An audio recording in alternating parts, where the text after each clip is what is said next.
Hi everyone. In this video, I'd like to give you a consensus overview of my project Monitor, which is the multi-factor on-chain risk monitoring system for DeFi.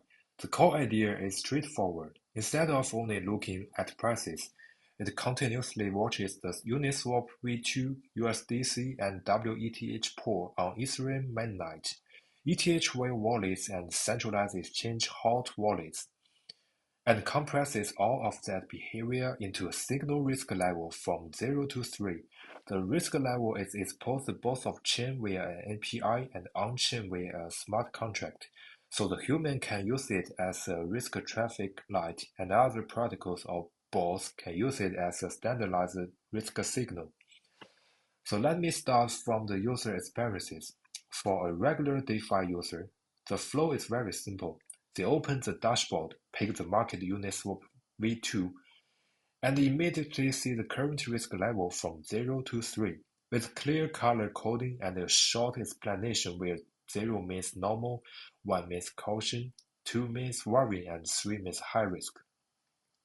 Below that, they can see a time series of past risk level, occasionally overlaid with price and volume. In practice, the decision rule becomes much easier. When the level is 0 or 1, the market looks relatively healthy and they might feel comfortable holding or slightly increasing exposure. And it reaches 2, it indicates that on-chain behavior is getting tense and it's time to reduce leverage and control position size. When the gate hits 3, several dimensions of risk are flashing red, so a reasonable reaction is to stop opening new position and consider hedging or credit. For quants or risk engineers, the main interaction is programmatic.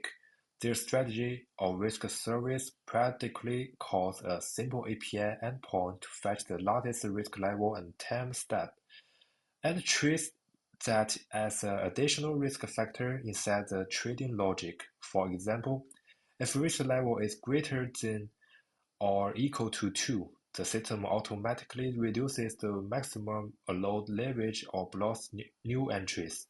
If risk levels equals to 3, it may trigger partial de-risking. They can also pull the full history of risk levels and risk metrics from the database and join it with price and P&L backtesting whether reducing exposure during high-risk periods actually lower maximum drawdown and trail risk. For this group, Monitor looks like a compact risk oracle plus a replayable dataset for research. The third user is a DeFi protocol developer. In their own smart contracts, they keep the address of the risk monitor contract and the corresponding market ID. In critical functions such as opening a leveraged position or borrowing, they simply add one more line, called getRiskLevel market ID to fetch the current level, and revert to the restrict the operation if it exceeds a predefined threshold. They can also allow users to configure their personal maximum acceptable risk level and check it before execution. This way, the protocol can incorporate behavior on-chain risk into its decision-making with almost no change to the business logic, just one extra wheel call.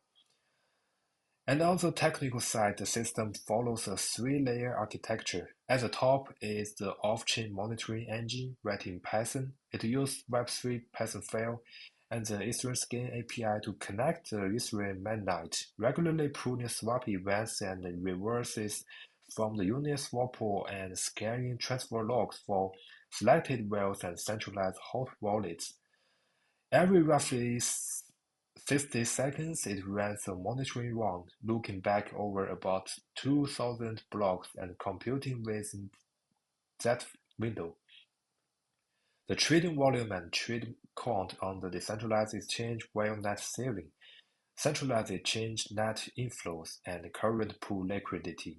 All of these metrics are normally by liquidity, so you can express results in intuitive terms like well sold 3% of pool liquidity in this window. These metrics are fed into an interpretable multi-factor scoring model. I designed separate factor scores for decentralized activity, while behavior, and centralized flows. The decentralized exchange factor increases when volume relatively to liquidity and trade count surge. The whale factor increases and whale net ceiling as a fraction of liquidity rises and more distinct whales are sealing.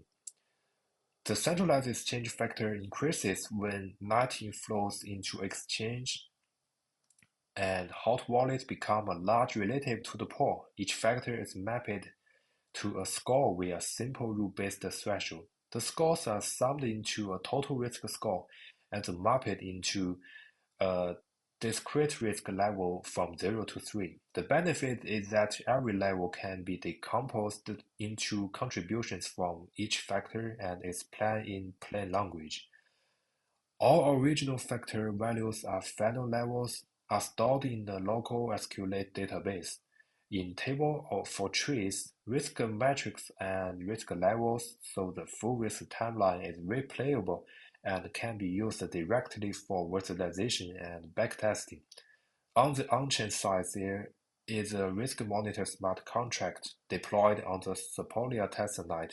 The contract itself doesn't run any heavy computation. It just stores, for each market ID, the current risk level and the last update time, and it exposes a simple getRiskLevel view function and events like risk updated. The off-chain engine decides using the debouncing rule whether a newly computed level is worth sending on-chain, only if the level has actually changed, has been stable for several rounds, and enough time has passed since the last update. Will it send an update risk transaction where a keeper amount? This significantly reduces unnecessary on-chain risk while preserving the meaningful turning points in the signal. To sum up, monitoring takes real Ethereum mainnet data, extracts behavior signals from decentralized exchange activity, while creating and centralized exchange inflows, compresses them into a 0 to 3 risk level where a transparent multi-factor model records the full-time series locally for analysis, then publishes the latest level on-chain as a simple, verifiable interface. For human user, it's a risk traffic light, and for the bots, it's a small, composable on-chain risk level. This is all our group project. Thank you for watching this video.